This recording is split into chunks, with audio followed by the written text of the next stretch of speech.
Täna me oleme õnneks olukorras, kus mitte ainult rohelised, vaid tegelikult punased, sinised, kollased, ükskõik mismoodi me neid poliitilisi värve ka ei nimetaks, nii vasakpoolsed kui parempoolsed, nii radikaalid kui vähem radikaalid, nii liberaalid kui anarhistidki, kõik räägivad ühest. Meil on vaja uut lepet, uut majanduslepet. See lepe ei saa olla mingit muud laadi kui rohelist laadi. Rohelist laadi selles mõttes, et looduse piire arvestav. Ja roheliste majanduslepe ja uus majandusmudel ongi ju selles.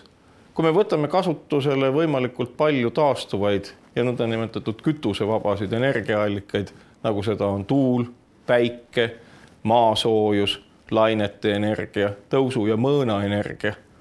Selle abil me saame tegelikult oma mugavuse tagada just nimelt uute tehnoloogiate abil.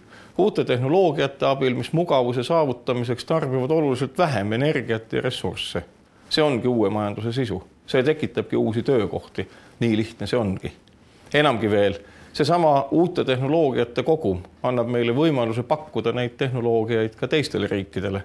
Naaberrahvastele, kellel majanduslikult ei lähe nii hästi, kellel ei lähe nii hästi peaasjalikult selle tõttu, et neil ei ole kasutada nii palju energiat, kuna neil ei ole nii palju raha, nii palju ressursse, ka sõjalisi võimalusi. Ja kui nemad suudavad kasutada väiksema energiakuluga mugavust tagavaid tehnoloogiaid, siis ka nemad jäävad paikseteks, ka nemad leiavad oma maal tööd ja võimalusi areneda. Selles on uue rohelise leppe sisu.